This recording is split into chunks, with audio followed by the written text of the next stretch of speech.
the Arizona sun hammered down on Fort Benning's training grounds like molten steel, turning the sand into a furnace that radiated waves of heat so intense they seemed to dance like liquid fire.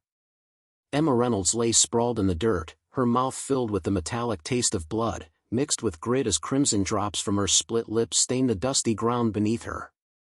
Above her, Sergeant Major Thomas Blackwell's imposing shadow blocked out the merciless sun, his combat boot positioned for another devastating kick. At 6 feet 4 inches tall with shoulders that strained against his tactical vest, Blackwell looked like he'd been carved from granite specifically for military recruitment posters. Before we jump back in, tell us where you're tuning in from, and if this story touches you, make sure you're subscribed, because tomorrow, I've saved something extra special for you. Get up, Reynolds, he barked, his voice carrying the unmistakable authority of someone who had never been told no in his entire privileged life. We're not finished with your weapons assessment yet. The circle of soldiers surrounding them erupted in cruel laughter, their voices echoing off the concrete walls of the armory like a pack of hyenas closing in on wounded prey. Emma could hear Staff Sergeant Peterson's high-pitched snicker mixing with the deeper guffaws of male soldiers. Even some of the second-year specialists had abandoned their own exercises to witness the daily humiliation of Bravo Company's most pathetic failure. "Maybe she needs a different kind of assignment," called out Corporal Mitchell, a stocky soldier from Texas whose father held some high-ranking Pentagon position that afforded his son unlimited arrogance. "I hear there's a nice desk job at the recruitment office. Lots of paperwork and phone calls."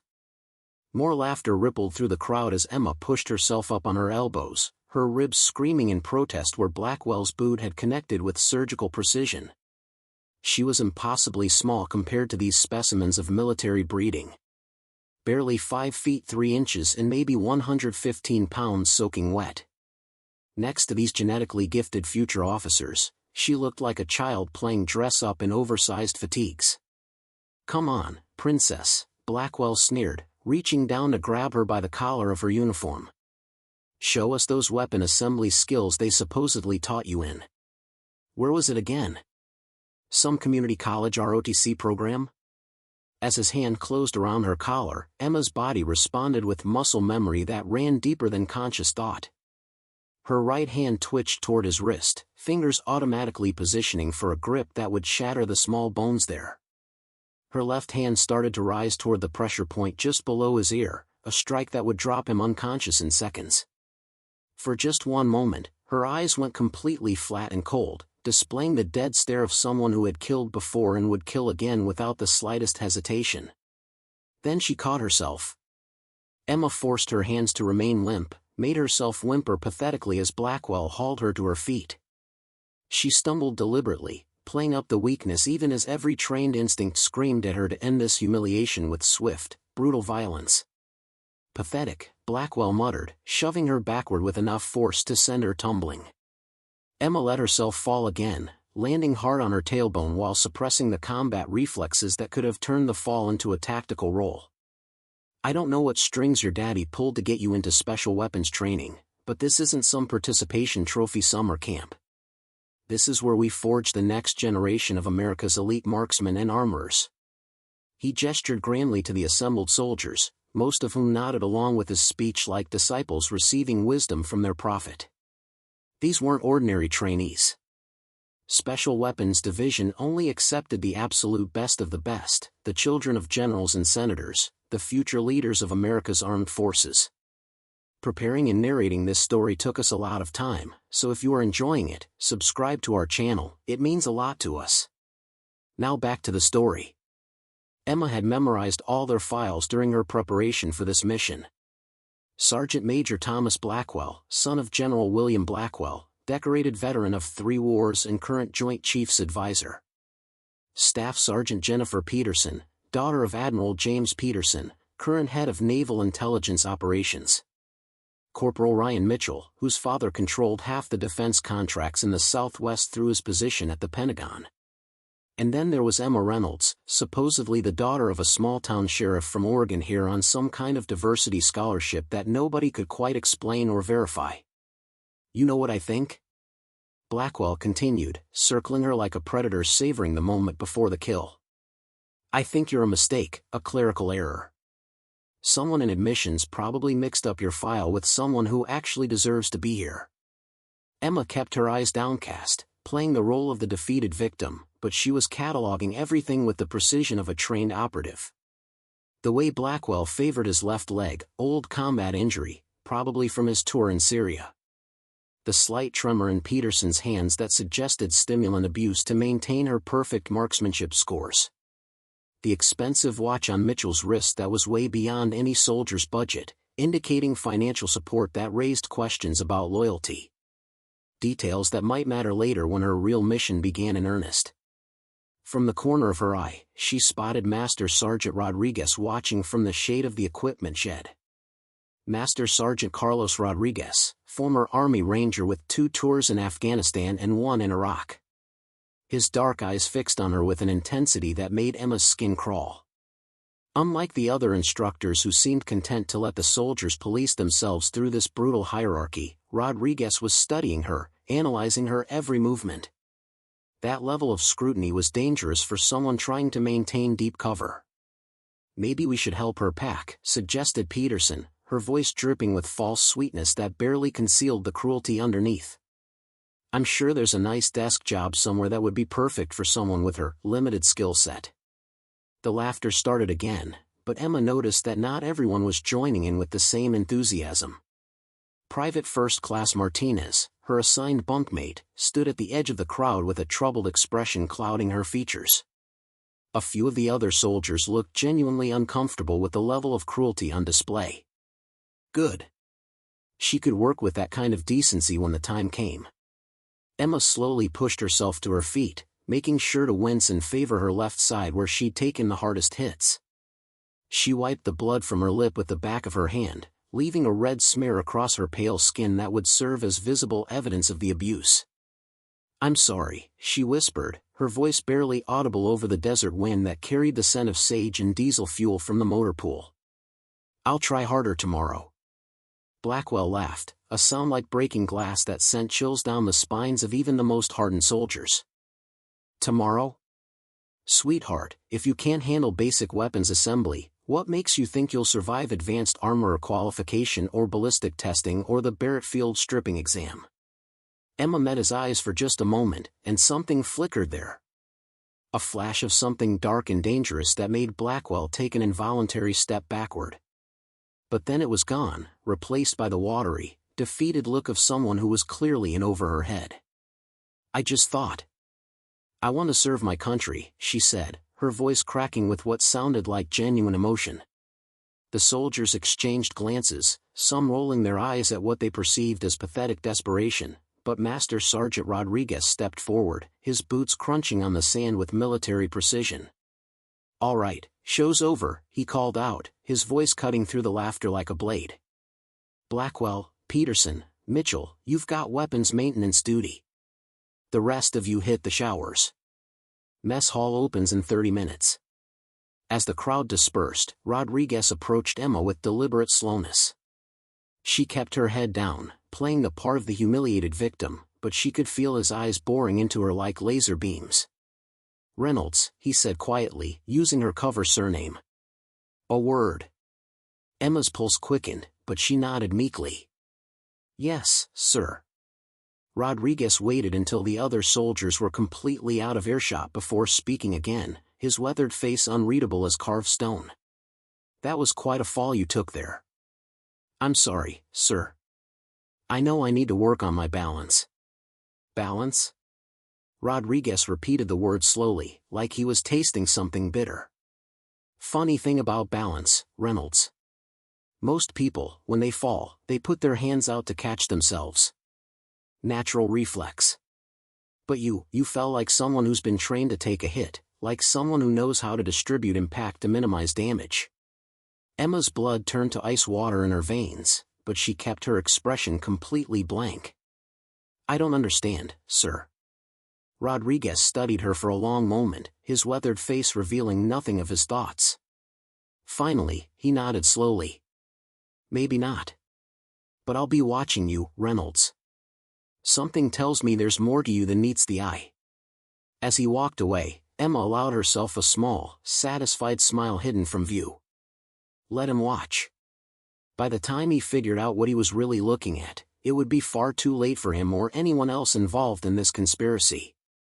The game had officially begun, and Emma Reynolds was about to remind everyone why Ghost Protocol operatives were the most feared soldiers in the world.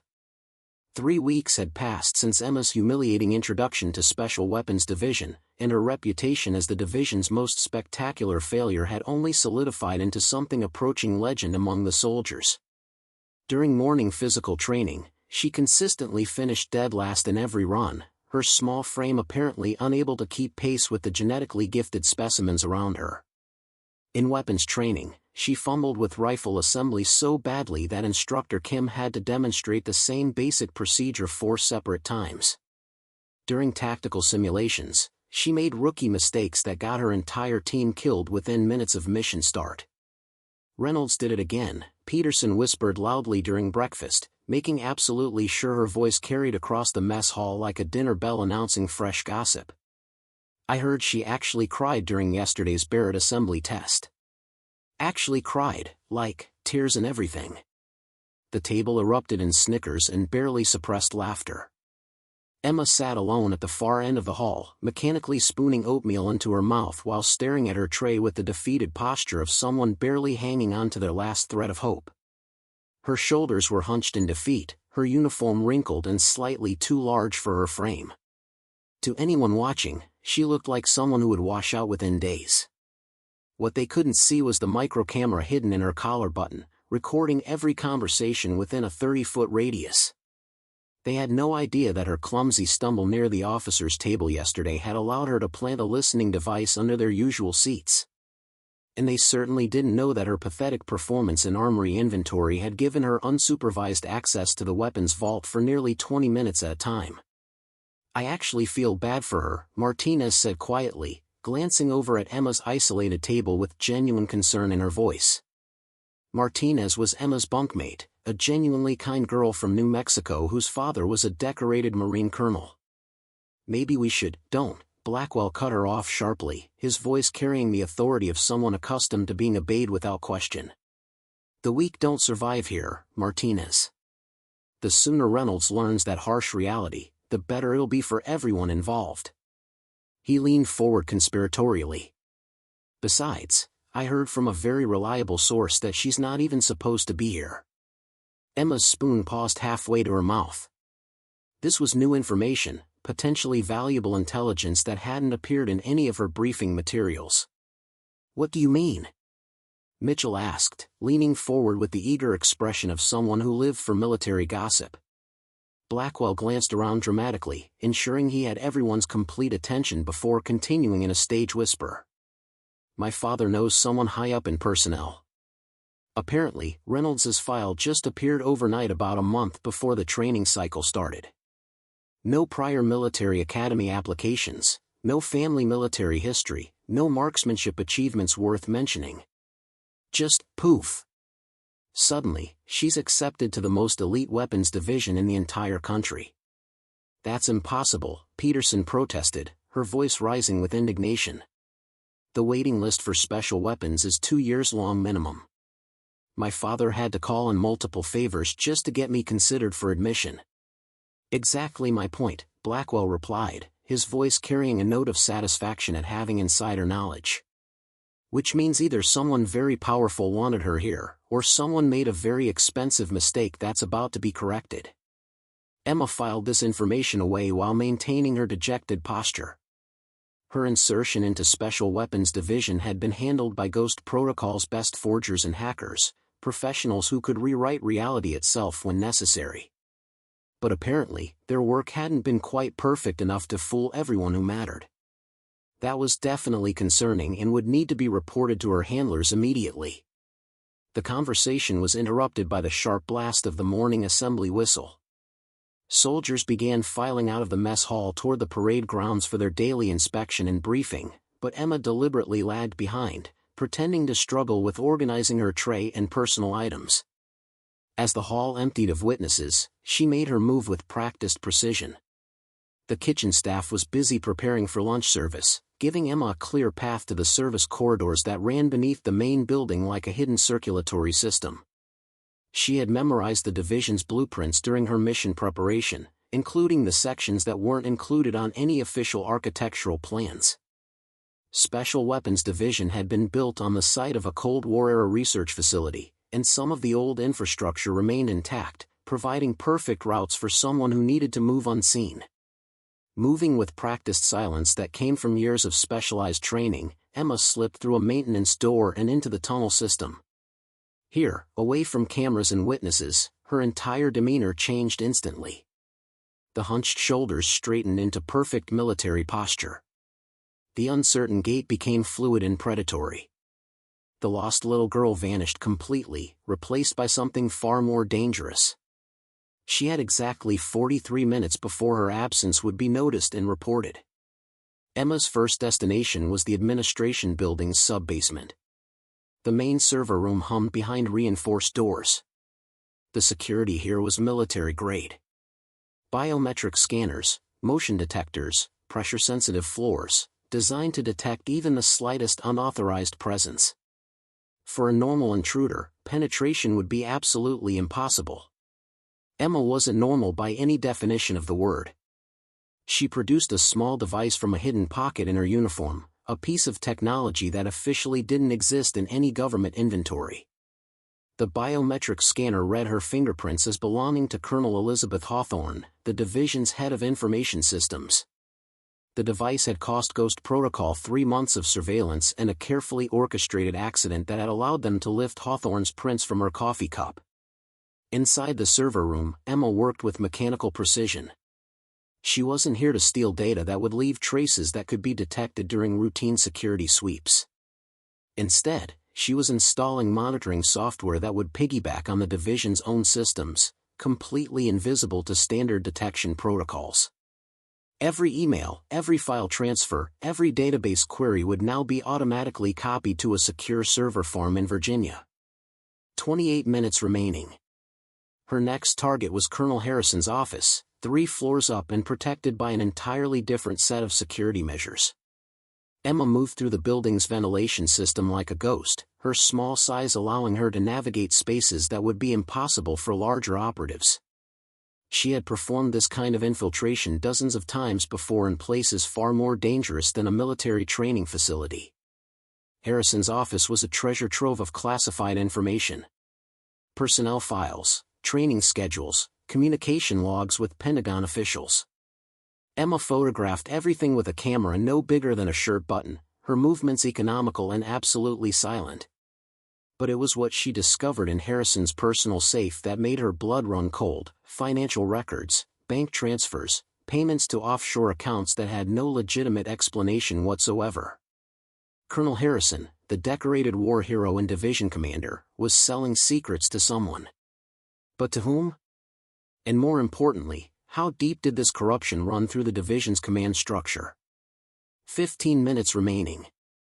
Emma was preparing to extract when she heard footsteps in the corridor outside, heavy boots moving with military precision. She froze, listening intently to the pattern. 2 people, both male based on stride length and weight distribution. One was definitely Harrison. She had memorized his distinctive gait during her first week of observation. The other footsteps were unfamiliar but equally purposeful. "We can't afford any more delays," Harrison was saying as they approached his office, his voice tight with stress. "The buyers are getting impatient, and impatient buyers tend to make dangerous decisions." "The merchandise is delicate," replied the second voice, which Emma now recognized as belonging to Master Sergeant Rodriguez. "One mistake and we lose everything, including our heads." Emma's mind raced with implications. Rodriguez was involved, too. The conspiracy was deeper than she had initially suspected. How many others were compromised? How far up did the corruption reach? The door handle turned. Emma had perhaps 3 seconds before they entered the office and discovered her presence. A normal person would be trapped, caught red-handed with classified documents spread across the desk. But Emma had been trained by the most elite operatives in the world. She moved like liquid shadow, flowing silently across the room and up the wall to a position above the door frame, her body pressed against the ceiling tiles, weight distributed across multiple support beams to avoid triggering any pressure sensors. She controlled her breathing, slowing her heart rate to minimize even the slightest sound. Harrison and Rodriguez entered below her, completely unaware of the predator hanging mere inches above their heads, listening to every word they spoke. "The Reynolds girl is becoming a significant problem," Rodriguez said, settling into a chair across from Harrison's desk with obvious familiarity. "She's not what she appears to be. Her reactions are all wrong." Emma's blood turned to ice as she realized they were discussing her specifically. "What do you mean?" Harrison asked, moving to his safe with practiced ease. "Her failures are too perfect, too calculated.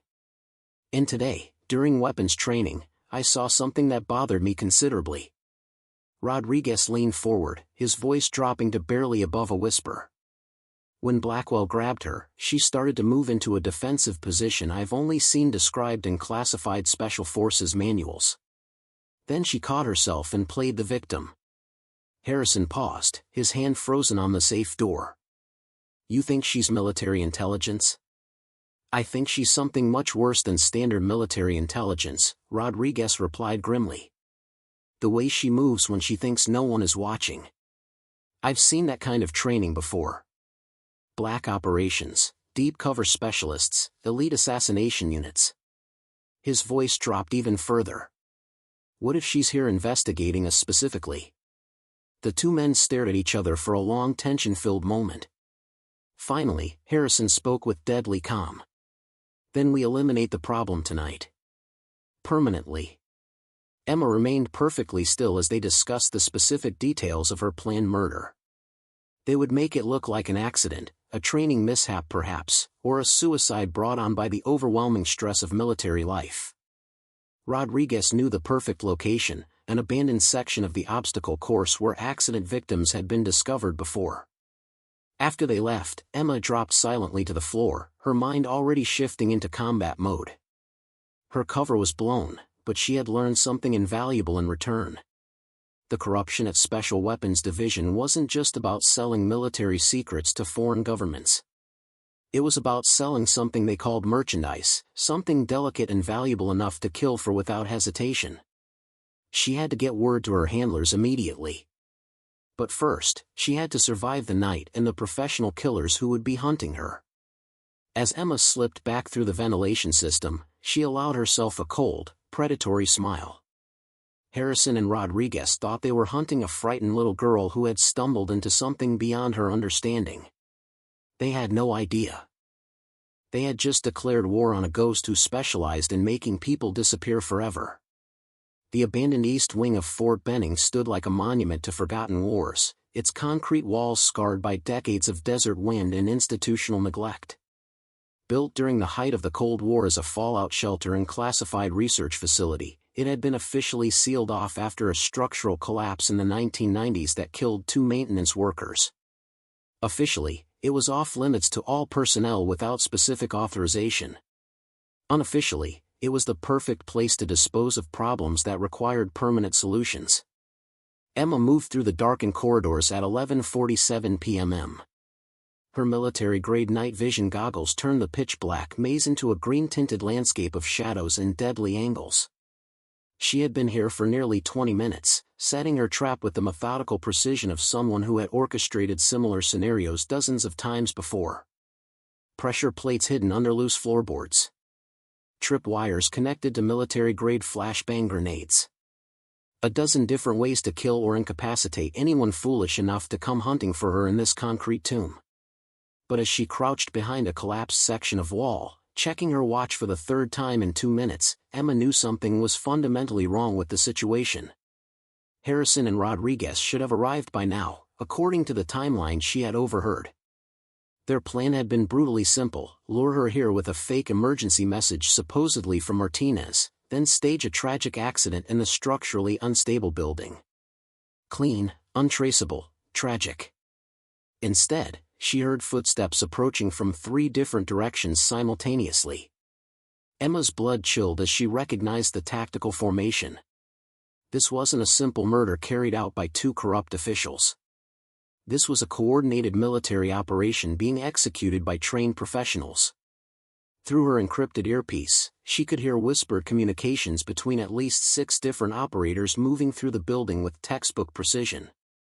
Viper 1 in position, north corridor secured. Viper 2, east stairwell clear. No contacts. Viper 3, basement access point confirmed. Clear. These weren't instructors playing at being soldiers. These were real operators, special forces professionals with combat experience and advanced training. Emma pressed herself deeper into the shadows as the pieces of a much larger puzzle fell into place with terrifying clarity. The merchandise that Harrison and Rodriguez had discussed wasn't classified information or stolen military technology. It was people. Specifically, it was her. Somehow, someone with significant resources and intelligence capabilities had figured out that a Ghost Protocol operative was embedded at Special Weapons Division, and they had set an elaborate trap that went far beyond the capabilities of 2 corrupt officials. Target should be in the central chamber based on our intelligence, came Rodriguez's voice through her intercepted communications. Remember, we need her alive and functional. The buyers want to know everything she knows about Ghost Protocol operations before we dispose of her. Emma's jaw clenched with barely controlled rage. Ghost Protocol's existence was the most closely guarded secret in the American military establishment. If foreign intelligence agencies had discovered the identity of one of their operatives, they wouldn't simply kill her quickly. They would torture every piece of classified intelligence out of her first. The locations of safe houses, the identities of other operatives, the details of ongoing missions around the globe. Thousands of American lives hung in the balance, and she was the key that could unlock all of it. She had to escape this trap immediately and get word to her handlers.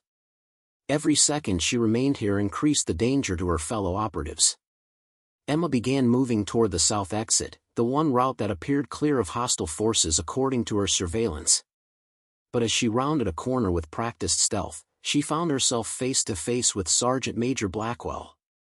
Except this wasn't the arrogant bully who had been tormenting her for weeks. Blackwell held a military-grade assault rifle with the easy familiarity of someone who had used similar weapons in actual combat situations. His expensive watch, the one that had seemed out of place for a soldier's budget, suddenly made perfect sense. It wasn't purchased with Daddy's money, it was payment for services rendered to foreign handlers.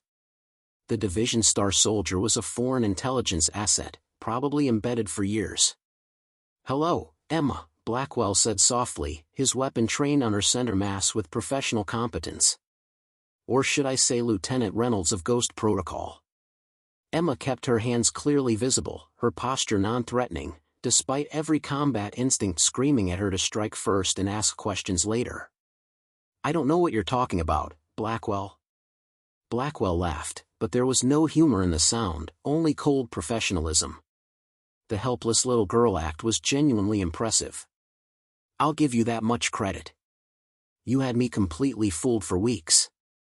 But my handlers are extremely thorough professionals. They've been tracking Ghost Protocol operations for years, waiting patiently for an opportunity exactly like this one." "Your handlers?" Emma asked, already knowing the answer but needing confirmation. "Chinese Ministry of State Security," Blackwell replied with obvious pride. "I've been embedded here since I was 18 years old, building my cover identity, establishing my reputation, waiting for something truly valuable to fall into my lap." His smile was predatory and cold. "Imagine my surprise when one of America's most classified operatives walked right through the front gates of my division." Emma's mind raced through tactical options with computer-like efficiency. The corridor was narrow, giving her extremely limited room to maneuver. Blackwell was positioned perfectly with clear lines of fire and multiple escape routes if the situation deteriorated. He had been trained well by professionals who understood exactly what they were dealing with. But he was making one critical mistake. He was talking instead of shooting. "How did you figure it out?" Emma asked, taking a small step forward that would appear to be nervous fidgeting to an untrained observer. In reality, she was positioning herself for a potential strike. "Your weapons handling last week was the final piece of evidence we needed," Blackwell replied, clearly enjoying his moment of triumph. Those mistakes you made don't exist in any standard military training manual. My handlers ran the footage through their extensive databases and got a positive match, techniques used by a Ghost Protocol operative in Syria 3 years ago. Blackwell's eyes glittered with satisfaction and barely contained excitement. An operative who was supposedly killed in action, according to all official records. Except here you are, very much alive and playing dress-up at a military division. Another step. Emma was now within striking distance, but she needed him distracted for just a few more seconds. "So, what's the plan now?" she asked. "Torture you for classified information, eventually." "Yes," Blackwell admitted with disturbing casualness. They had just declared war on a ghost who specialized in making people disappear forever. The abandoned east wing of Fort Benning stood like a monument to forgotten wars, its concrete walls scarred by decades of desert wind and institutional neglect. Built during the height of the Cold War as a fallout shelter and classified research facility, it had been officially sealed off after a structural collapse in the 1990s that killed 2 maintenance workers. Officially, it was off-limits to all personnel without specific authorization. Unofficially, it was the perfect place to dispose of problems that required permanent solutions. Emma moved through the darkened corridors at 11:47 p.m. Her military-grade night vision goggles turned the pitch-black maze into a green-tinted landscape of shadows and deadly angles. She had been here for nearly 20 minutes, setting her trap with the methodical precision of someone who had orchestrated similar scenarios dozens of times before.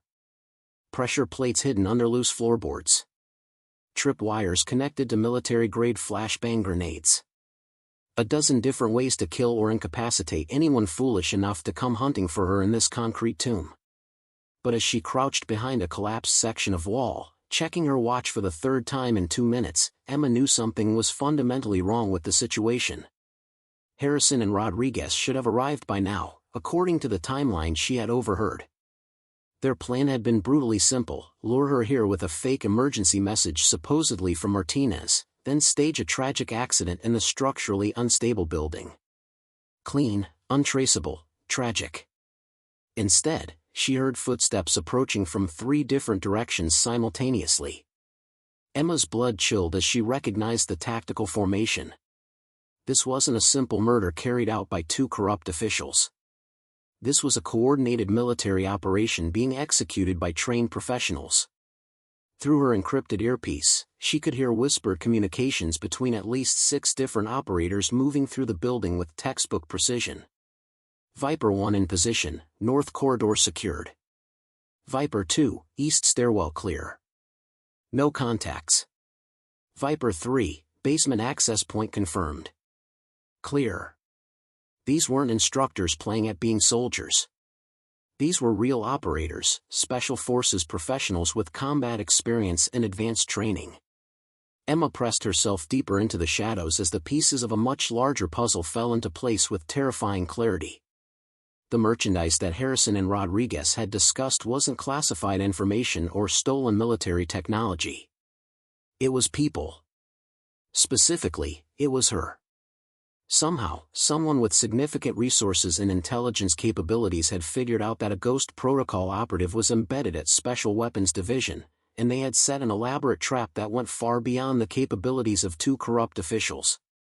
"Target should be in the central chamber based on our intelligence," came Rodriguez's voice through her intercepted communications. "Remember, we need her alive and functional. The buyers want to know everything she knows about Ghost Protocol operations before we dispose of her." Emma's jaw clenched with barely controlled rage. Ghost Protocol's existence was the most closely guarded secret in the American military establishment. If foreign intelligence agencies had discovered the identity of one of their operatives, they wouldn't simply kill her quickly. They would torture every piece of classified intelligence out of her first. The locations of safe houses, the identities of other operatives, the details of ongoing missions around the globe.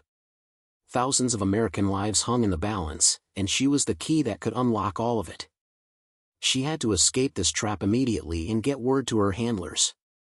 Every second she remained here increased the danger to her fellow operatives. Emma began moving toward the south exit, the one route that appeared clear of hostile forces according to her surveillance. But as she rounded a corner with practiced stealth, she found herself face to face with Sergeant Major Blackwell. Except this wasn't the arrogant bully who had been tormenting her for weeks. Blackwell held a military-grade assault rifle with the easy familiarity of someone who had used similar weapons in actual combat situations. His expensive watch, the one that had seemed out of place for a soldier's budget, suddenly made perfect sense. It wasn't purchased with Daddy's money, it was payment for services rendered to foreign handlers. The Division Star Soldier was a foreign intelligence asset, probably embedded for years. "Hello, Emma," Blackwell said softly, his weapon trained on her center mass with professional competence. Or should I say Lieutenant Reynolds of Ghost Protocol. Emma kept her hands clearly visible, her posture non-threatening, despite every combat instinct screaming at her to strike first and ask questions later. "I don't know what you're talking about, Blackwell." Blackwell laughed, but there was no humor in the sound, only cold professionalism.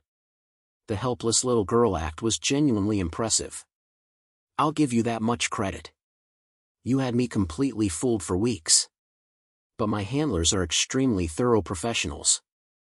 They've been tracking Ghost Protocol operations for years, waiting patiently for an opportunity exactly like this one."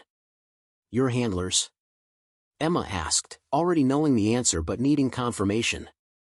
"Chinese Ministry of State Security," Blackwell replied with obvious pride. "I've been embedded here since I was 18 years old, building my cover identity, establishing my reputation, waiting for something truly valuable to fall into my lap." His smile was predatory and cold.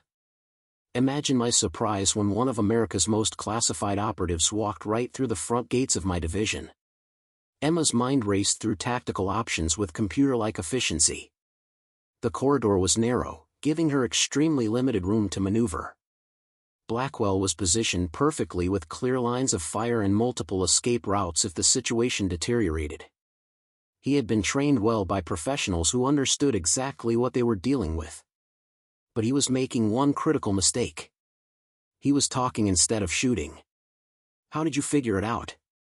Emma asked, taking a small step forward that would appear to be nervous fidgeting to an untrained observer. In reality, she was positioning herself for a potential strike. "Your weapons handling last week was the final piece of evidence we needed," Blackwell replied, clearly enjoying his moment of triumph. "Those mistakes you made don't exist in any standard military training manual. My handlers ran the footage through their extensive databases and got a positive match, techniques used by a Ghost Protocol operative in Syria 3 years ago." Blackwell's eyes glittered with satisfaction and barely contained excitement. An operative who was supposedly killed in action, according to all official records. Except here you are, very much alive and playing dress-up at a military division. Another step. Emma was now within striking distance, but she needed him distracted for just a few more seconds. "So, what's the plan now?" she asked. "Torture you for classified information, eventually." "Yes," Blackwell admitted with disturbing casualness. "But first, we're going to have some fun. You see, I've been taking orders and abuse from instructors and fellow soldiers for 4 long years, building my cover identity. Do you have any idea how humiliating it's been pretending to be some spoiled American military brat?" Blackwell's voice carried genuine anger now, the first real emotion he had displayed. "I think it's time for some well-deserved payback before we get down to serious business." He gestured with his rifle toward a side chamber that Emma knew would be perfect for an interrogation. "Move slowly and keep your hands where I can see them." Emma nodded meekly and began to turn as instructed.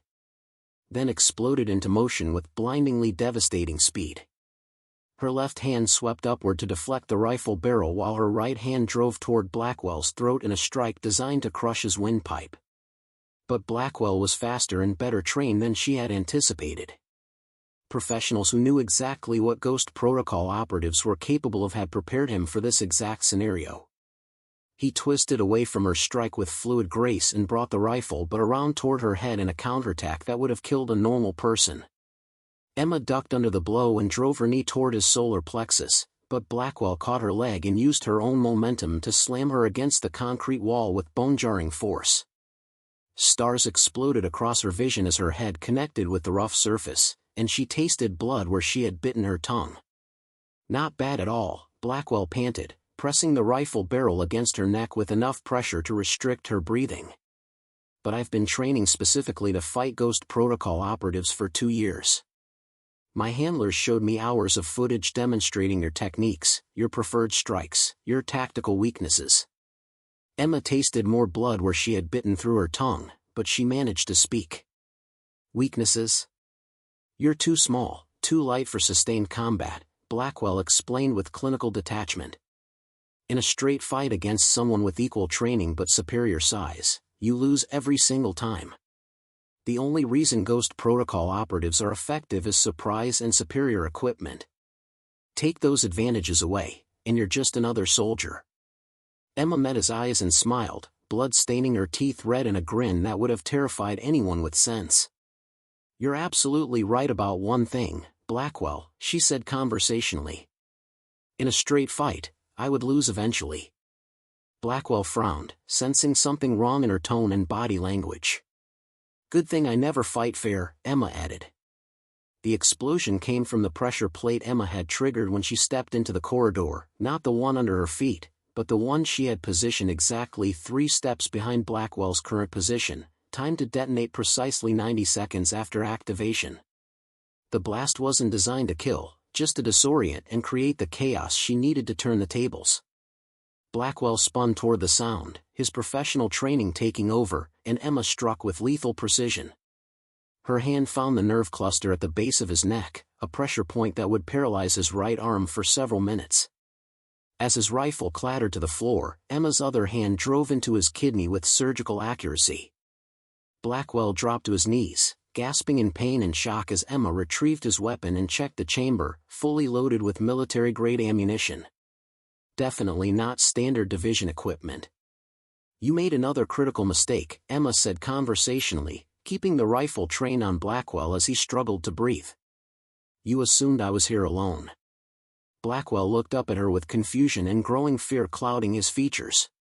"Ghost Protocol never operates solo on foreign soil," Emma continued, her smile cold as winter death. "My partner has been watching this entire time, feeding me intelligence through encrypted channels. He's the one who told me about the pressure plate timing. He's also the one currently eliminating your backup team." As if summoned by her words, the sound of gunfire echoed through the abandoned building.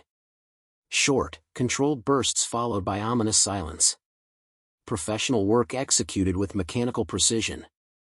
"You see, Blackwell," Emma continued, "the Chinese aren't the only ones who've been planning this operation for years. We've known about the security leaks at Special Weapons Division for months. My mission was never just to identify the traitors. It was to roll up the entire enemy network." Blackwell tried to speak but only managed a strangled whisper. "Don't worry," Emma said, kneeling down beside him with false sympathy. "You'll live long enough to tell us everything you know about your handlers, their names, their locations, their other embedded assets." Emma's voice dropped to barely above a whisper.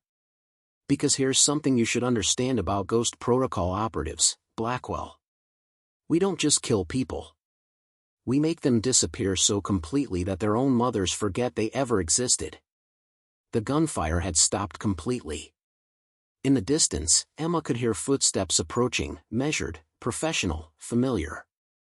"And sometimes," she added with genuine warmth, "we make them wish they'd never been born." Blackwell's eyes widened in absolute terror as he finally understood what he had stumbled into. He hadn't captured a Ghost Protocol operative who was operating alone and vulnerable. He had walked directly into a Ghost Protocol trap that had been months in the making. The final weapons assessment of the semester was specifically designed to break trainees both mentally and physically. Operation Bullseye was a weapons assembly scenario that had never been completed successfully in the division's 15-year history. Despite attempts by some of the most promising military minds in the country, the mission parameters appeared simple in concept but were absolutely impossible in execution. Assemble a Barrett M8201. 50 caliber sniper rifle blindfolded, then successfully hit 3 targets at varying distances, all within 15 minutes. No trainee had ever even completed the assembly phase, let alone attempted the shooting portion. Emma stood with her 5-person team in the pre-assessment briefing room, studying the disassembled Barrett with the same defeated expression she had maintained for months. The weapon was a nightmare of precision engineering, a complex system of springs, pins, and components that required expert knowledge and hundreds of hours of practice to master under normal conditions. To do it blindfolded seemed like madness. "This is complete suicide," whispered Private James Wilson, a nervous trainee from California whose father was a decorated Navy SEAL. "Look at the firing pin assembly alone. 1 millimeter off and the whole thing jams." "The division record is 20 minutes for assembly with full vision," added Specialist Sarah Lee, a tactical prodigy whose analytical mind had earned her top marks in every weapons course. "Most teams don't even get the barrel attached before time runs out." Emma nodded along with their concerns, maintaining her carefully constructed facade of anxious incompetence. Over the past month, since the incident in the East Wing that had resulted in several mysterious transfers and accidents, she had been even more careful about maintaining her cover identity. The official story was that Sergeant Major Blackwell had suffered a severe psychological breakdown during an unauthorized night exercise and was now recovering in a classified military psychiatric facility. Master Sergeant Rodriguez had been quietly transferred to another posting without explanation. Colonel Harrison remained in command, but Emma could feel his eyes constantly searching for any sign that she was more than she appeared to be. "Reynolds, you'll take point position," announced team leader Captain Jackson, a square-jawed officer whose grandfather was a Medal of Honor recipient. The assignment was clearly meant as an insult, putting the weakest team member in the most high-pressure position. "Try not to embarrass us all in front of the evaluators." Emma ducked her head submissively, playing her role perfectly. "I'll do my best, sir." The observation deck above the weapons range was packed with instructors, division officials, and visiting dignitaries whose presence suggested this was far more than a routine training exercise. Emma spotted Colonel Harrison among them, along with several Pentagon officials whose security clearances were high enough to observe classified training scenarios. In the front row sat a woman Emma didn't recognize, mid-50s, silver hair, wearing a civilian suit that probably cost more than most trainees' annual pay combined. Her bearing and the deference shown to her by others suggested someone with significant authority in the intelligence community. "Ladies and gentlemen," announced the assessment controller, "Operation Bullseye will commence in 60 seconds. All safety protocols are active. Trainee Reynolds will attempt the blindfolded assembly first." Emma's team took their assigned positions around the weapons bench. The Barrett's components were laid out with military precision, each piece gleaming under the harsh fluorescent lights. The weapon was a masterpiece of engineering, designed to deliver death from over a mile away with pinpoint accuracy. Every component had to fit perfectly, every tolerance had to be exact, or the entire system would fail catastrophically, potentially injuring the user. "Remember the plan," Jackson whispered to the other team members. "We all know Reynolds will fail within minutes. Once she does, Park takes over, followed by Wilson if needed. We need at least one successful assembly to pass this module." Emma almost smiled despite herself. They were using her as the sacrificial lamb, expecting her to fail spectacularly while the real soldiers executed the actual mission. It was tactically sound, if morally questionable. It was also exactly what she needed to demonstrate her true capabilities. "Assessment commences now," announced the controller. A division instructor approached with a black blindfold. Emma submitted to having her eyes covered, her hands already trembling visibly for the benefit of observers. She heard snickers from her teammates and whispered bets about how quickly she would fail. "Your time starts now," the instructor announced, stepping back. Emma stood motionless for 5 long seconds, her head tilted as if listening to something only she could hear. In the observation deck, she knew they were watching with anticipation, expecting her to fumble blindly at the components like every trainee before her. Instead, Emma did something that made the entire room fall into stunned silence. She smiled with genuine pleasure. Then she moved like the weapon itself had become an extension of her body. Emma's hands flew over the components with absolute precision, locating each piece without hesitation. Her fingers found the barrel first, identifying it by weight and texture. She set it in position, then reached unerringly for the receiver assembly. Each pin, spring, and component found its place with mechanical perfection. Her movements weren't just fast, they were beautiful to watch, an artist creating a masterpiece without the benefit of sight. "What the hell?" Jackson's voice was a shocked whisper as Emma continued the assembly with fluid grace. She worked from muscle memory that went far beyond what any trainee should possess. The lower receiver clicked into place. The bolt carrier group slid home with perfect alignment. The buffer spring compressed exactly as designed.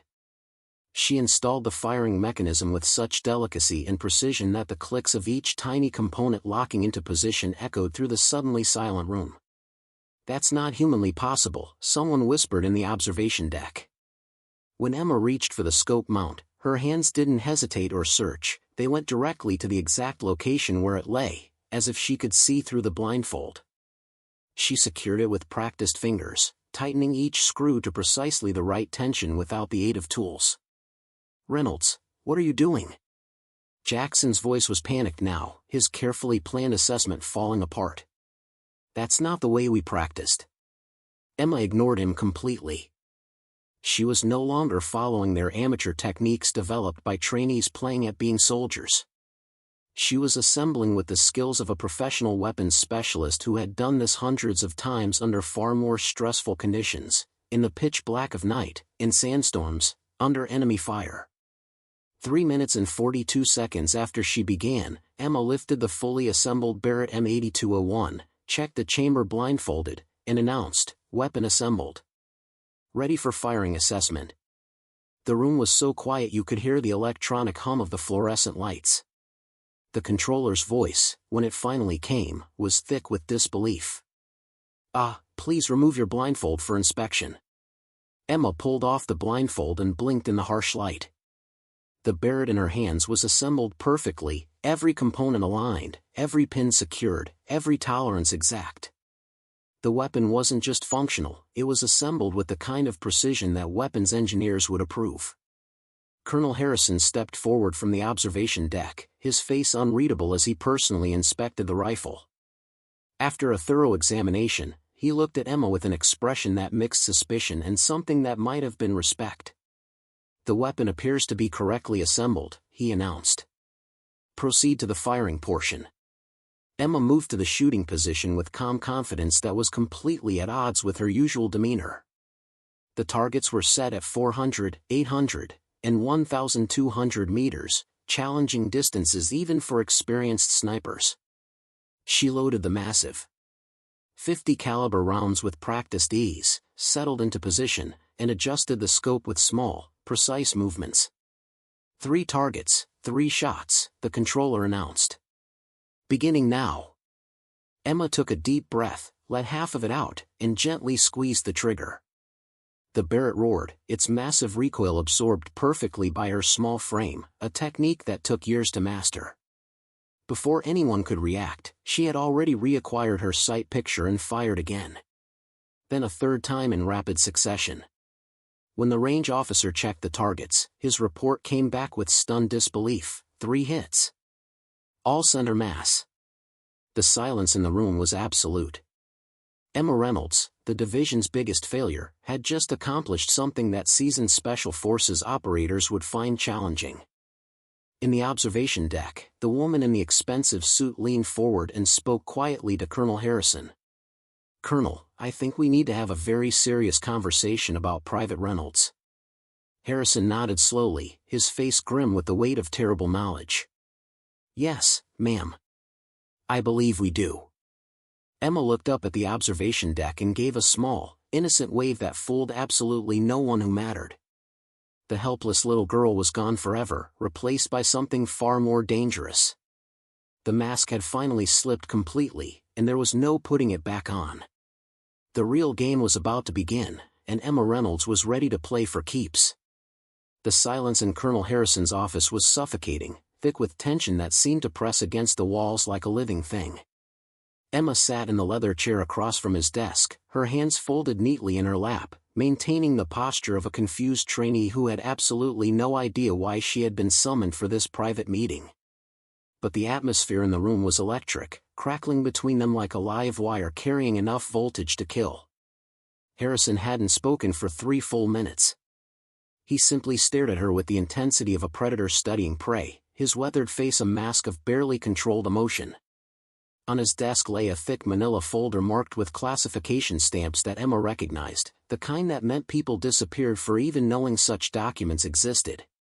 Finally, Harrison reached for a remote control and activated the wall-mounted display. The screen flickered to life, showing crystal-clear footage from yesterday's assessment chamber. Emma watched herself assemble the Barrett blindfolded, her movements betraying years of specialized training that no ordinary soldier could possess. 3 minutes and 42 seconds, Harrison said quietly, his voice barely above a whisper. "Do you know what the previous record was, Private Reynolds?" Emma kept her voice steady and innocent. "No, sir." 18 minutes, set by a team of Delta Force operators during a demonstration 3 years ago. Experienced operators with multiple combat deployments and decades of combined training. They used the exact same techniques you employed yesterday. Identical movements down to the smallest details. "I got lucky, sir." "Adrenaline, I guess." Harrison's laugh was bitter and completely devoid of humor. "Adrenaline? Yes, that must be it." He clicked to another video file with deliberate precision. "This is surveillance footage from the East Wing taken the night Sergeant Major Blackwell had his accident." Emma's blood chilled, but she kept her expression perfectly neutral. The footage was grainy, shot through night vision cameras, but it clearly showed a figure moving through the abandoned building with grace that defied human limitations. The timestamp showed it was recorded 20 minutes before the official incident report. Interesting thing about this footage, Harrison continued with the patience of a chess master setting up checkmate. It was automatically deleted by the security system the next morning. Routine purge according to the computer logs, except I had a backup copy made. His eyes bored into Emma's with laser intensity. "The figure in this video moves exactly like you did in yesterday's assessment." Emma said nothing. There was literally nothing she could say that wouldn't make the situation exponentially worse. Harrison stood and walked to his window, gazing out at the division grounds where trainees were running their morning physical training, completely unaware of the deadly conversation taking place above them. "I've been in the military for 32 years, Reynolds. I've seen things that would give most people nightmares for the rest of their lives. I've worked alongside special forces, intelligence operatives, black operations specialists." He turned back to face her with the slow deliberation of a man who had made a terrible decision. "I know what real killers look like." The words hung in the air like a death sentence. Emma calculated her options with computer-like precision. The distance to the door, the weapons within reach, the probability of fighting her way out of the building without killing innocent people. All scenarios ended badly for everyone involved. "I don't know what you mean, sir." "Stop." Harrison's voice cracked like a whip. "Just stop with the act. We both know exactly what you are. The only question that matters now is why you're here." Emma met his gaze steadily, her training screaming at her to maintain cover at all costs. "I'm here to learn, sir. To serve my country." Harrison returned to his desk and opened the manila folder with surgical precision. Emma Reynolds, age 24, from Portland, Oregon. Father deceased. Mother works as a nurse. Graduated high school with average grades, no military experience, accepted to Special Weapons Division on a diversity scholarship that nobody can explain. He pulled out a photograph and slid it across the desk. It showed a young girl, maybe 8 years old, with Emma's face, but different eyes, softer, more innocent, unmarked by violence. This is the real Emma Reynolds. She died in a car accident 6 months ago along with her parents. Tragic story. Harrison's voice carried genuine sadness. Except somehow she managed to apply to this division 3 months after her death. Emma stared at the photograph, her mind racing through contingency plans. Ghost Protocol's forgers were the best in the world, but apparently not perfect enough to fool a determined investigation. So, who are you really? Harrison leaned forward with the intensity of an interrogator. CIA? NSA? Some new black operations program I haven't heard of? Emma remained silent, her training absolute. Harrison sighed and pulled out another file, this one even more heavily classified. After yesterday's assessment, I made some very careful calls, reached out to contacts in the intelligence community, asked some extremely discreet questions about unusual training programs. His voice dropped to barely above a whisper. One name kept coming up.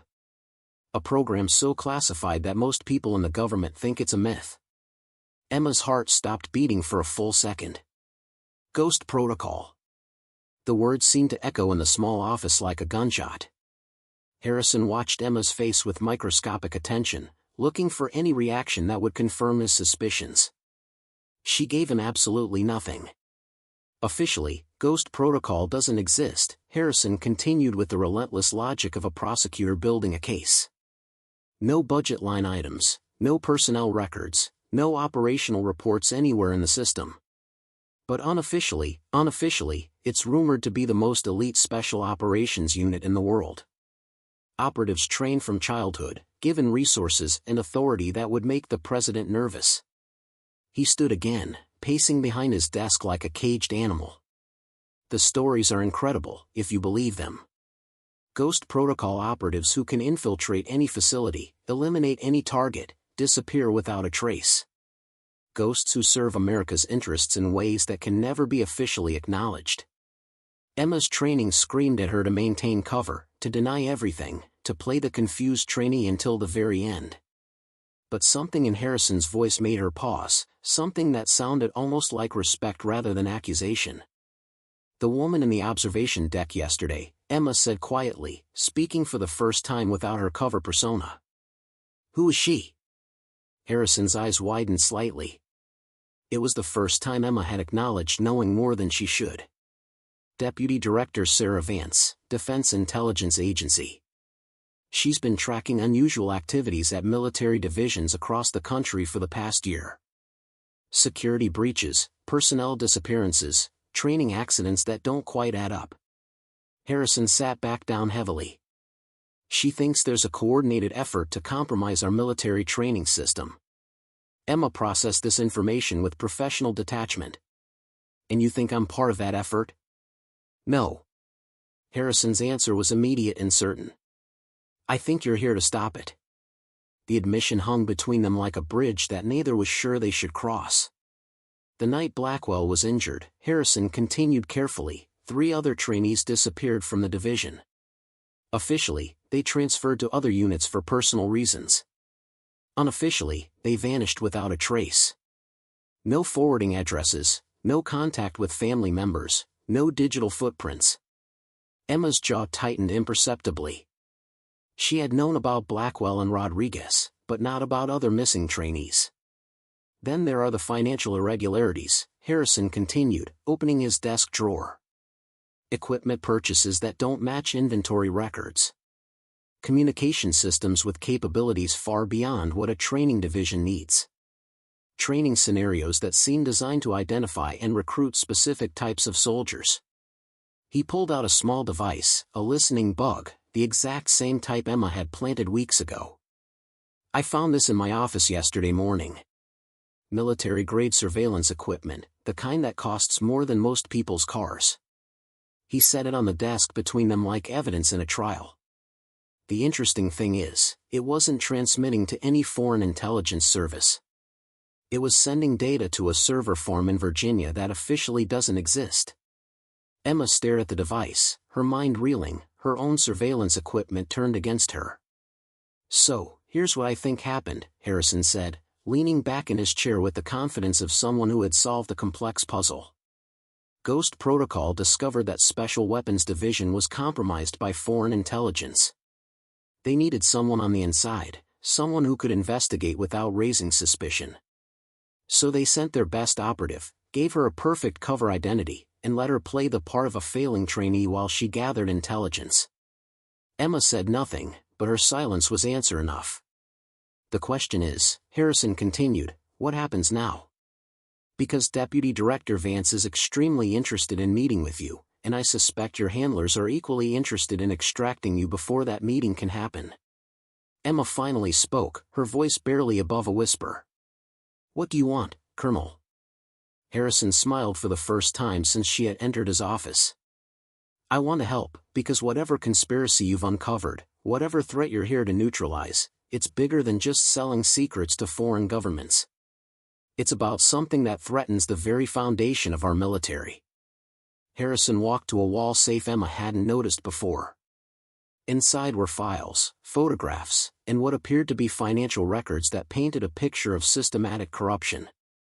I've been investigating the irregularities for months, but I'm just one man with limited resources and authority. Harrison turned back to face her.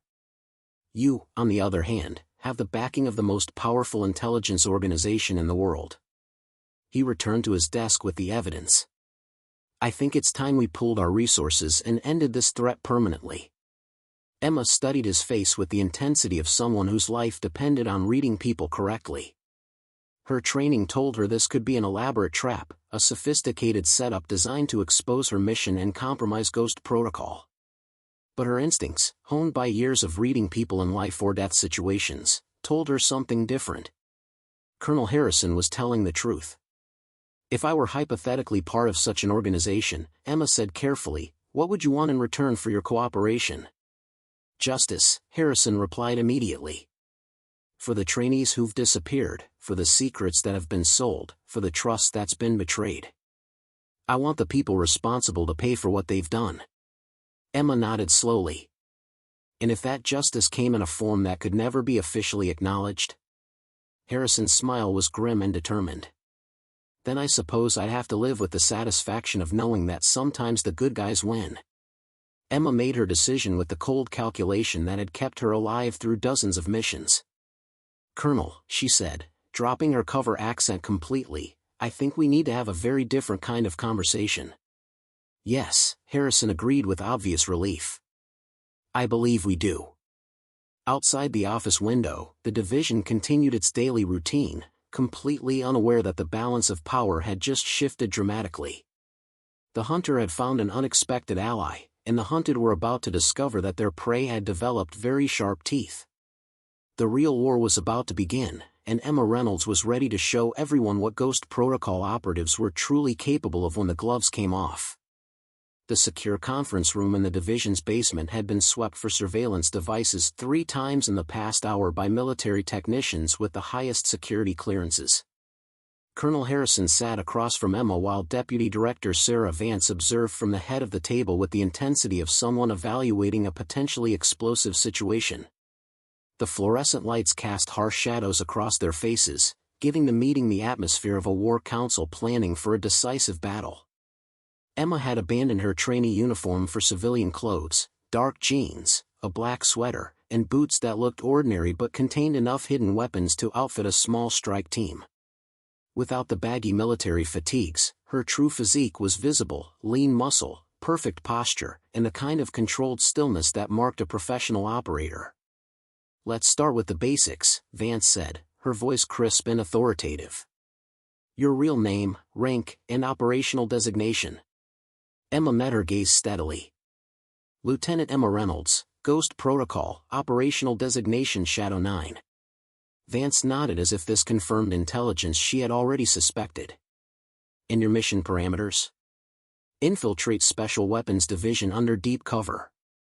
Identify and neutralize the security breach that was compromising classified military intelligence.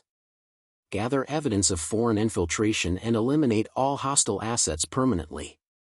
Eliminate, Harrison repeated quietly. Not capture, not arrest. Eliminate. Emma's expression didn't change by even a fraction. Ghost Protocol doesn't take prisoners, Colonel. We solve problems permanently. Vance leaned forward with professional interest. How many problems have you solved since arriving at Fort Benning? Sergeant Major Blackwell was the primary target, Chinese Ministry of State Security operative embedded for 4 years. He's currently in a black site facility undergoing enhanced interrogation. Emma's voice was matter-of-fact, as if discussing routine paperwork. Master Sergeant Rodriguez was a secondary asset recruited through financial pressure. He suffered a fatal training accident 2 weeks ago. Harrison's face went pale. Rodriguez is dead? Officially, he was killed in a climbing accident during a solo training exercise. His body was recovered from the bottom of Devil's Canyon with injuries consistent with a fall. Emma pulled out a tablet and showed them photographs that made both officials look away.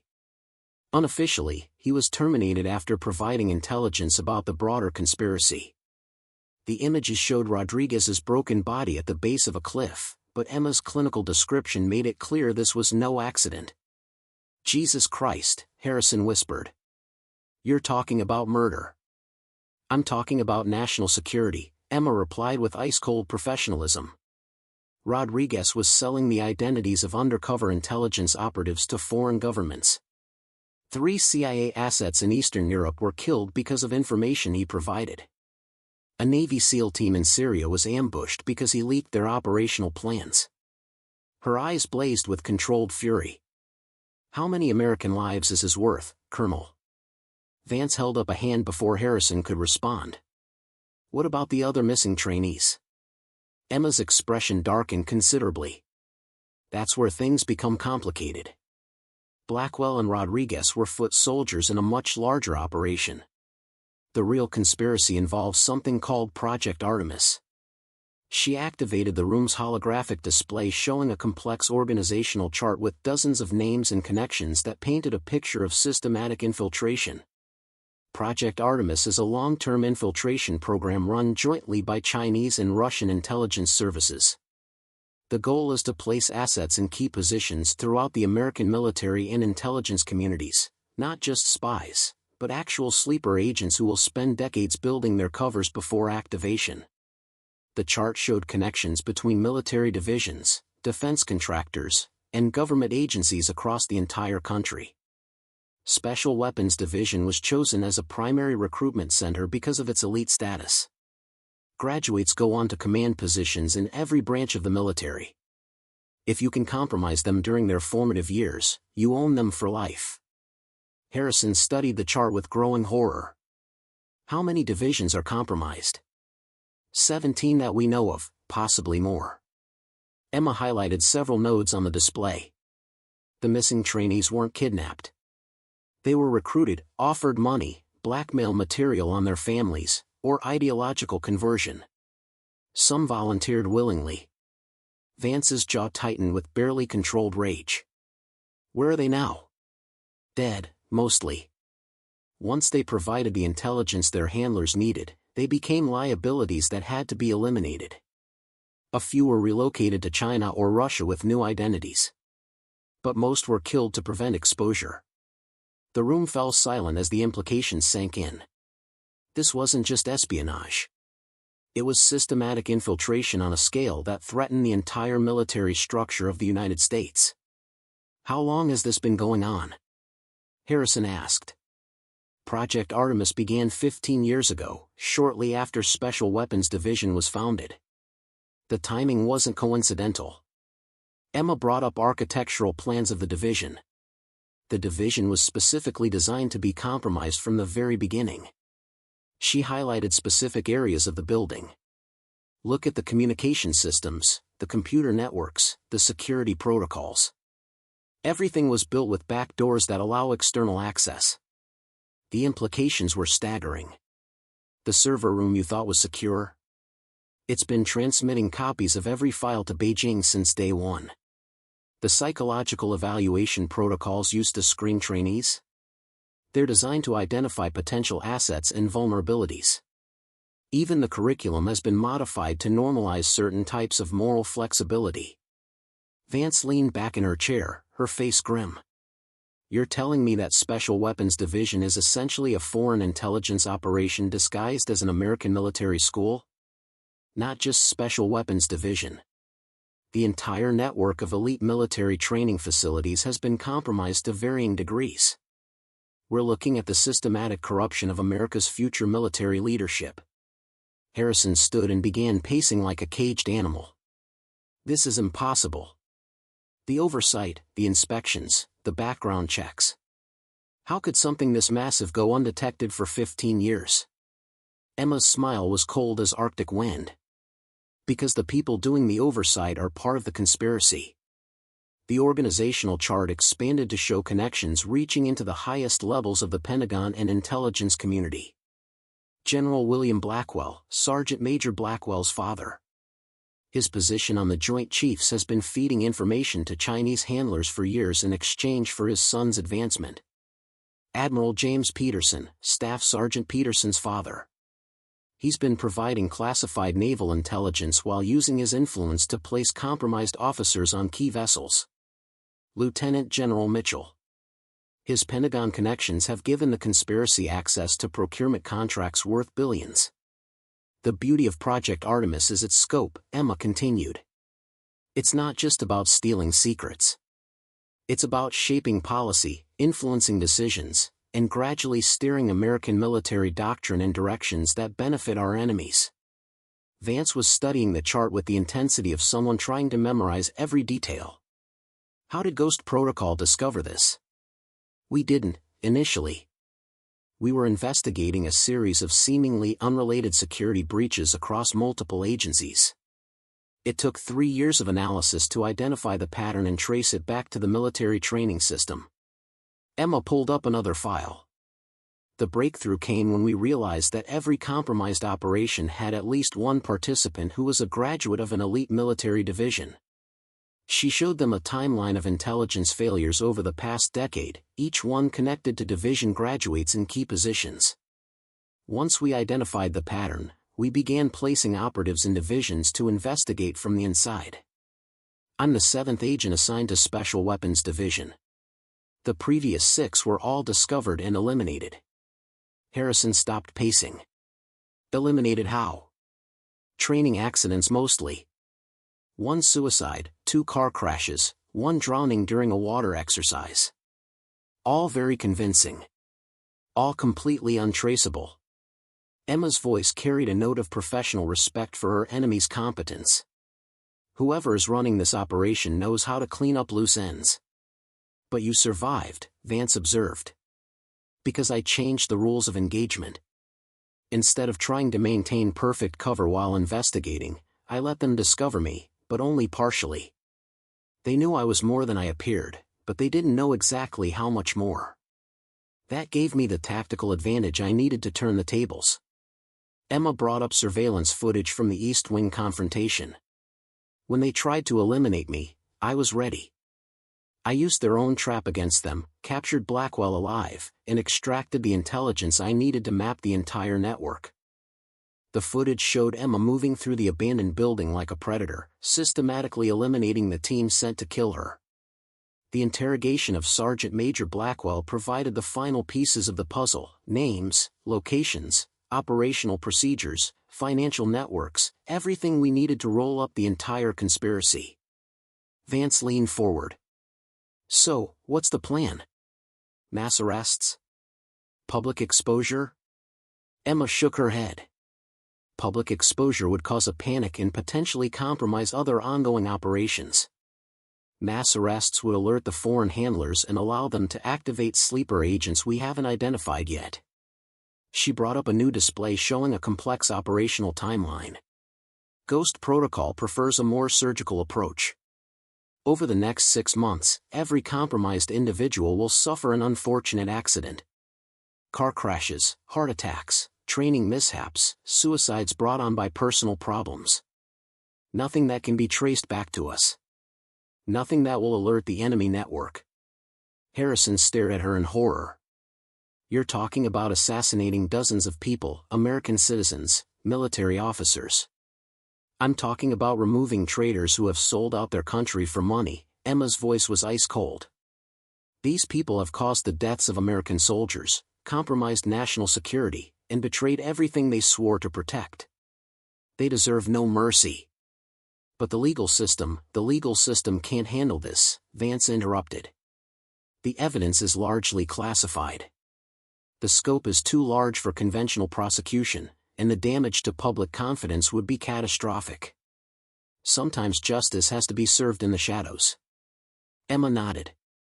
Ghost protocol exists precisely for situations like this, when the normal rules don't apply, when the stakes are too high for conventional solutions. We do what needs to be done. She stood and walked to the window, gazing out at the division grounds where trainees were going about their daily routines, completely unaware that their world was about to change forever. The question is whether you can live with that knowledge, Colonel, because once you know what we're going to do, you become part of it. There's no going back. Harrison looked at the organizational chart, at the names of people he had known and trusted for years, at the evidence of betrayal that ran deeper than he had ever imagined. Finally, he spoke with quiet determination. "What do you need from me?" Emma smiled, and for the first time since entering the room, it reached her eyes. "Just keep being the honorable soldier you've always been, Colonel. Leave the rest to the ghosts." Outside, the sun was setting over the desert, painting the sky the color of blood. Soon, the real hunting would begin. 6 months later, Emma Reynolds stood at attention in the division's main auditorium, wearing the crisp dress uniform of a Special Weapons Division honor graduate. The transformation was remarkable. Gone was the hunched, defeated posture of the woman who had arrived 9 months earlier. In her place stood a confident soldier whose bearing commanded respect from everyone in the room. The auditorium was packed with trainees, instructors, and distinguished guests for the graduation ceremony. On the stage, Colonel Harrison prepared to deliver his final address to the graduating class. But this wasn't the same man who had run the division for the past 5 years. The events of the previous months had aged him, carved new lines around his eyes, and given his voice a gravity that spoke of hard-won wisdom. "Ladies and gentlemen," Harrison began, his voice carrying clearly through the hall, "today we celebrate not just the graduation of another class of exceptional trainees, but the rebirth of everything this division represents." In the audience, Emma spotted familiar faces. Private Martinez, now her closest friend at the division, sat in the front row with tears of pride in her eyes. Deputy Director Vance occupied a place of honor among the distinguished guests, her presence a reminder of how much had changed. And scattered throughout the crowd were new faces, replacement instructors, visiting officials, and trainees who had transferred in to fill the gaps left by those who had mysteriously departed. The departures had been subtle, spread out over months to avoid suspicion.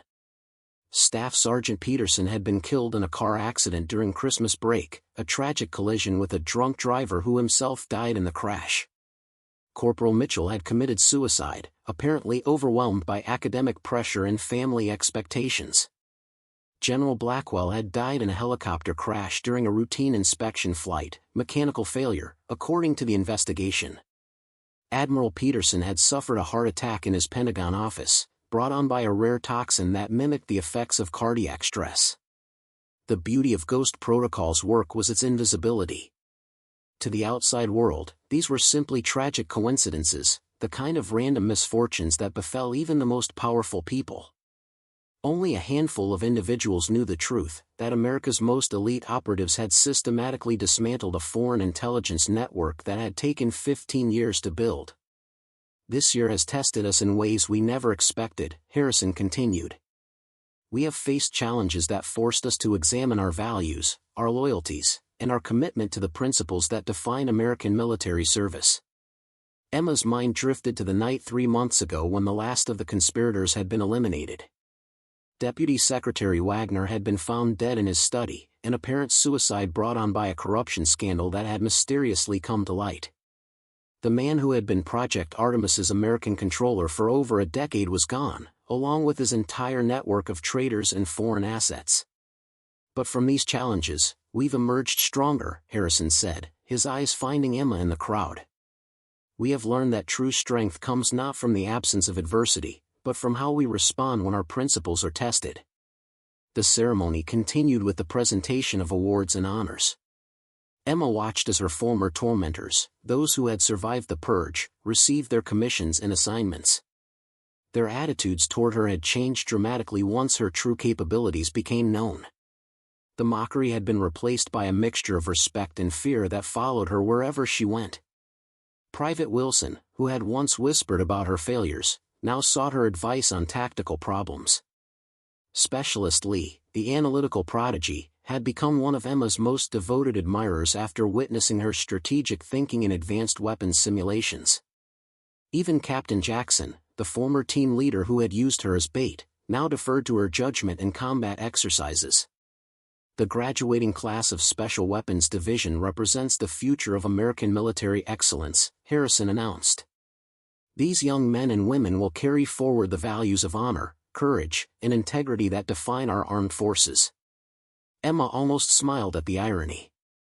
The division that had been designed to corrupt America's future leaders was now producing some of the most dedicated and principled officers in the military. The removal of foreign influence had allowed the institution to fulfill its true purpose. Before we conclude today's ceremony, Harrison said, I want to recognize one trainee whose journey exemplifies the transformation we have all undergone. Private Emma Reynolds, please step forward. Emma felt every eye in the auditorium turn toward her as she made her way to the stage. The whispers followed her, stories that had grown in the telling, legends that painted her as everything from a prodigy to a ghost.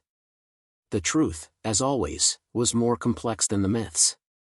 Private Reynolds arrived at this division as an unknown quantity, Harrison said as Emma took her place beside him. She faced adversity, overcame challenges, and ultimately proved that true strength cannot be measured by conventional standards. He turned to face her directly. Emma, your time at Special Weapons has been extraordinary. You have shown us that sometimes the most important battles are fought not on distant battlefields but within ourselves, by those who refuse to surrender their principles no matter the cost. Emma met his gaze, understanding the deeper meaning behind his words. This was as close as he could come to acknowledging what had really happened, the role she had played in saving the division from foreign control. It is my honor to present you with the Division Medal of Excellence, awarded to trainees who demonstrate exceptional service to their country and their fellow soldiers. As Harrison pinned the medal to her uniform, Emma felt a strange sense of completion. The mission was over. The conspiracy had been destroyed. The division was safe. But more than that, she had found something she hadn't expected when she first arrived, a sense of belonging. Thank you, sir, Emma said quietly, her voice carrying just enough emotion to seem genuine without revealing too much. The ceremony concluded with the traditional oath of service, hundreds of voices joining together in the promise to defend the Constitution against all enemies, foreign and domestic. Emma spoke the words along with her classmates, but for her, they carried a different weight. She had already fulfilled that oath in ways they could never imagine. As the trainees filed out of the auditorium, Martinez caught up with Emma in the corridor.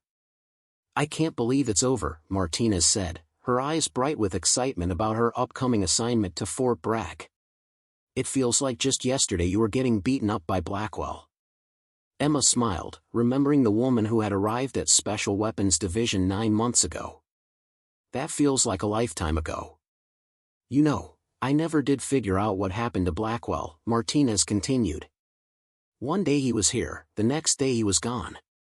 Same with Rodriguez and some of the others. It's like they just disappeared. People leave for all kinds of reasons, Emma said carefully. Sometimes it's better not to ask too many questions. Martinez studied her friend's face, perhaps sensing the deeper currents beneath the surface. Emma, can I ask you something?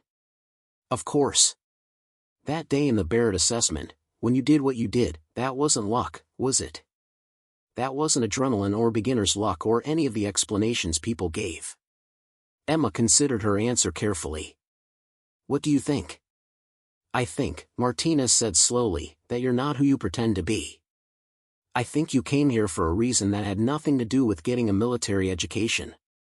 And I think, whatever that reason was, it was important enough that people died for it. Emma felt a chill run down her spine. Martinez was more perceptive than she had given her credit for. And I think, Martinez continued, that I'm okay with not knowing the details. Because whatever you did, whoever you really are, you made this place better. You made us all better. Emma felt something she rarely experienced, genuine emotion. Thank you, Martinez. That means more than you know. As they reached the exit, Emma spotted a familiar figure waiting by a black sedan in the parking lot, Agent Williams, her ghost protocol handler, dressed in an expensive suit that made him look like any other government official. It was time to go. I have to leave, Emma told Martinez. My ride is here. Martinez followed her gaze to the sedan with government plates. Let me guess, your next assignment? Something like that. They embraced, and Emma was surprised by how difficult it was to let go. In all her years of training and operations, she had never formed genuine friendships. The mission at Special Weapons Division had changed her in ways she was still discovering. Stay safe, Emma, Martinez whispered. Whatever you do, wherever you go, remember that you have friends who care about you. Emma nodded, not trusting herself to speak. She walked toward the sedan, her posture straight and confident, every inch the elite soldier she had always been. As the car pulled away from Special Weapons Division, Emma looked back through the rear window. The institution that had been designed to corrupt America's future leaders was now fulfilling its true purpose, producing officers who would serve with honor and integrity. The foreign conspiracy had been destroyed, the traitors eliminated, and the threat neutralized. But more than that, Emma had learned something about herself. She was more than just a weapon, more than just a tool for eliminating threats. She was capable of friendship, of loyalty, of caring about something beyond the mission. How do you feel? Agent Williams asked from the driver's seat. Emma considered the question. Different, she said finally. Changed. Good different, or bad different? Emma smiled, thinking of Martinez's words, of Colonel Harrison's respect, of the trainees who now looked up to her as a role model rather than a target for mockery. Good different, she said. Definitely good different. The sedan disappeared into the desert, carrying Emma toward her next mission, her next identity, her next chance to serve in the shadows. But she would never forget her time at Special Weapons Division, where a woman pretending to be weak had become truly strong, where enemies had become friends, and where the most important victory had been won not through violence, but through the simple act of proving that honor and courage could triumph over corruption and betrayal. Behind them, the division continued its daily routine, unaware that it had been saved by a ghost who had learned to be human. Up next, you've got 2 more standout stories right on your screen. If this one hit the mark, you won't want to pass these up.